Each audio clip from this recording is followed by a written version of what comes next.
8 থেকে 10 লক্ষ টাকা আমি খরচ করেছি, করে আজকে দেখেন পথে বসিয়ে দিচ্ছে আমার এই ড্রাগন কেটে দিয়ে। আল্লাহ, দেখেন আমার ছেলে নেই, কেউ নেই, আমার স্বামীর দুনিয়ায় কেউ নেই, শুধু উনি বলে উনি। আর এই কাজগুলো করে ঠিক আছে।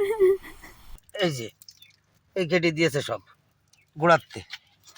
সকালে ভুইতে আসিনি, আর দুপুরে বাড়ি এসে বেলা 1:30 2টোর দিকে এসে ভুই কেটে থেকে গেছে। আমরা দেখিনি কেউ।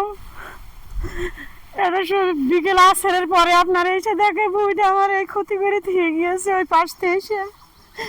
তো যেভাবে হোক আমার এই তদন্ত করে আমার যেন ক্ষতিটা যে করেছে তার জন্য আপনারা একটু ধরে দিন। আল্লাহ ধরে দিয়েছে। আল্লাহ, দেখেন আমার ছেলে নেই, কেউ নেই, আমার স্বামীর দুনিয়ায় কেউ নেই, শুধু উনি বলে উনি। আর এই কাজগুলো করে ঠিক আছে। আল্লাহ, এইভাবে ক্ষতি মানসি করে না, সে আমার করতো কিছু একটা ক্ষতি আমার করে দিয়ে যেত। তো আমার সাথে এই কাজটা কি জন্য করলে, সে আমাদের উপরে কেন এই ক্ষতিটা করলে? 8 থেকে 10 লক্ষ টাকা আমি খরচ করেছি, করে আজকে দেখেন পথে বসিয়ে দিচ্ছে আমার এই ড্রাগন কেটে দিয়ে। তা আমার কথা হলো যে আমার এর সুষ্ঠু তদন্ত আর সুষ্ঠু বিচার চাই। ওই মইদুল আর ইয়াসিন আর এর সাথে আরো অন্যান্য লোকজন ধরেন আছে, এরা আজকে কতদিন ধরে আমার মেরে দেওয়ার জন্য পারিনি, কিন্তু আজকে ড্রাগনের পর আমার হামলা দিয়েছে। আমার কৃষক মানুষ, আমি চাষ করে খাই, এই 2 বিঘে জমি আমার ড্রাগন, আর কোনো আমার চাষবাস নেই, আবাদ নেই। এইটার পরে নিয়ে আমার বউ বাচ্চা সন্তান সব আমরা চলাফেরা করি। আজকে দেখেন এই যে ড্রাগনটা 2 বিঘা জমি 3টে লাইন 15 কাঠা জমি আমার কেটে দিয়েছে। এই শত্রুতা আছে, আমার অনেক শত্রুতা আছে করে এই আমার অনেক ক্ষয়ক্ষতি এর আগেও হয়েছে, এখনো হচ্ছে। হুমকি ধামকি আমার মেরে ফেলে দেওয়ার জন্যও এরকম অনেক কিছু কার্যক্রম চালাচ্ছে, মনে করেন দীর্ঘ এই 5 তারিখের পরের থেকেই।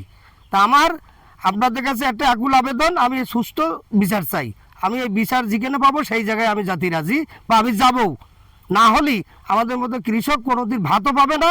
আর ভাত আজ কৃষক টিকে না থাকলে আমরা কিভাবে আপনাদের কাছে ইয়ে করবো? আজকে যে আমাদের যে দুর্ভিক্ষ দেখা দিয়েছে, আর এই দুর্ভিক্ষের কারণে আজকে আমাদের অবস্থা এই।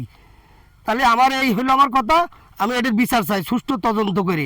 যে কেটেছে ওই মইদুল আর হলো ইয়াসিন, এর আরও অন্যান্য লোকজন এর সাথে আছে ষড়যন্ত্র করে, যে আমার শেষ করে ফেলে দেওয়ার জন্য। যেহেতু কোনো কাজে এত মামলা দিয়েও তার কিছু করা যায়নি, তাই এই ড্রাগনটা কাটলি মনে হয় টাইট হয়ে যাবে। 3 লাইন করে 6টা লাইন আর কি মোট ড্রাগন গাছ কেটে দিয়েছে। এতে অনেক দুঃখজনক বিষয়। আসলে এই কৃষকদের উপরে যে অত্যাচারটা করা হয়েছে, এটা অনেকেই গ্রামের মানুষজন যারা আছে সবাই আর কি অনেক কষ্টদায়ক বা বেদনাদায়ক।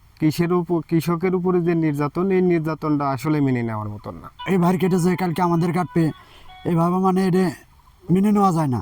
1.5 থেকে 2 লক্ষ টাকার ক্ষতি হতে পারে বলে আমি আশা করছি।